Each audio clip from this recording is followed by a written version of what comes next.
All right, welcome to the second Guitar Gate video on finger exercises.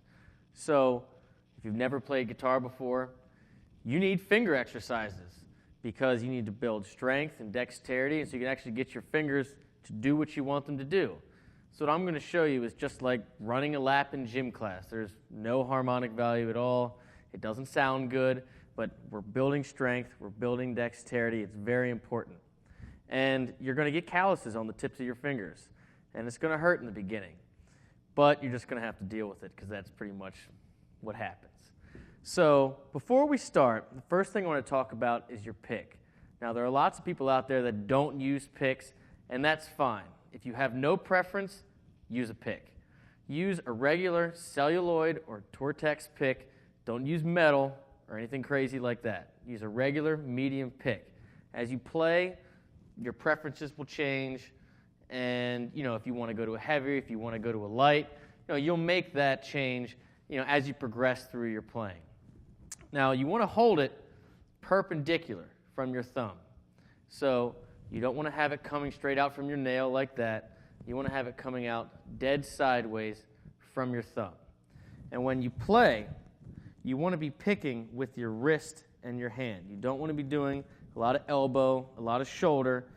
That's how you get really tired, and, that's just not a good choice at all. And also posture. I have a lot of students that start and they hunch over like this, and they try to play like this with their elbow out. Your back's going to hurt, your elbow's going to hurt. You're going to get tired very quickly. It's not fun. You see this? That's a cutaway. That's where your leg goes. Put it on the one. Pick a leg. Make sure the guitar is straight up and down, and your back is straight up and down.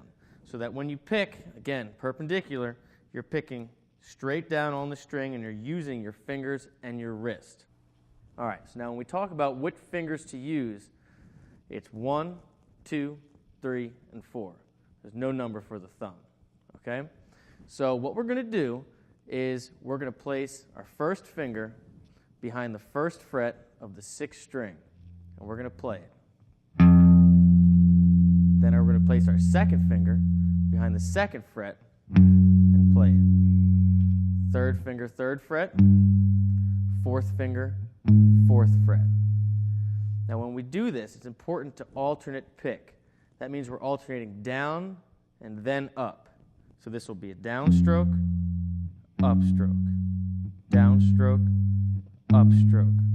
We're going to repeat this process on all the remaining strings. So on the 5th string,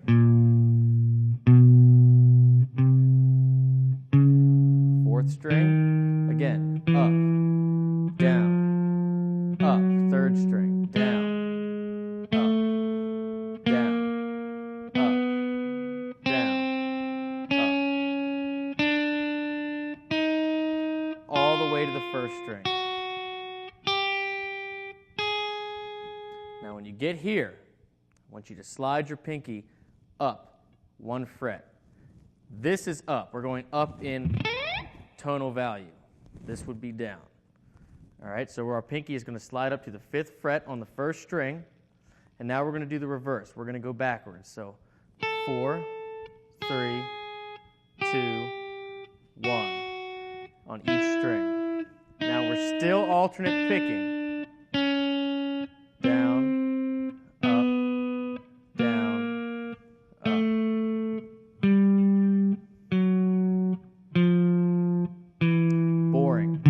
Simple, but important.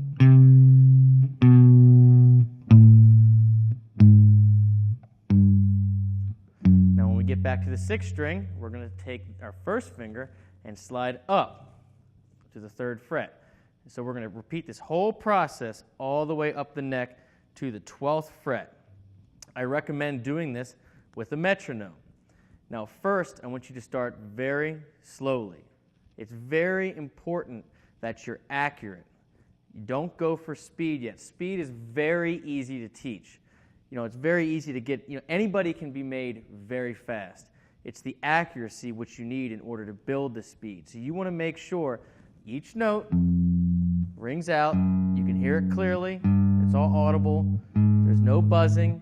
When you switch in between notes and between strings, you're not losing any time, you're not losing any rhythm. you start really slow. And then, after you complete that progression for a while, you bump up your metronome a little bit.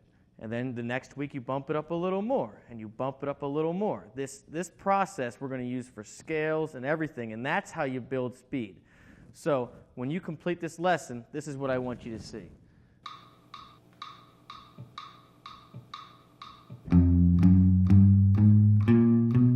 And remember to alternate pick.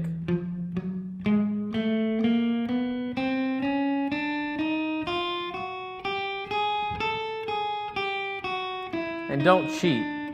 Do it with a clean sound. Make sure all your notes ring out equal length.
And there you have it. So, again, that was 125. I'd like you to start slower than that, wherever you're comfortable. And every week or so, just bump it up a little bit. Bump it up a little bit.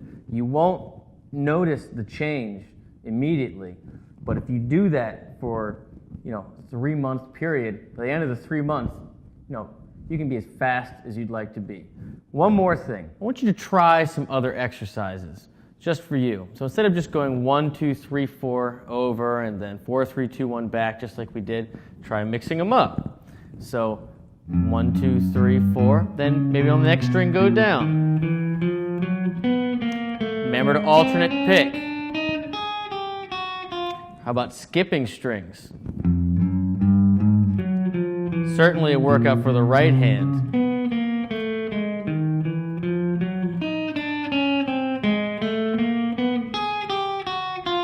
Or even skipping fingers for each string.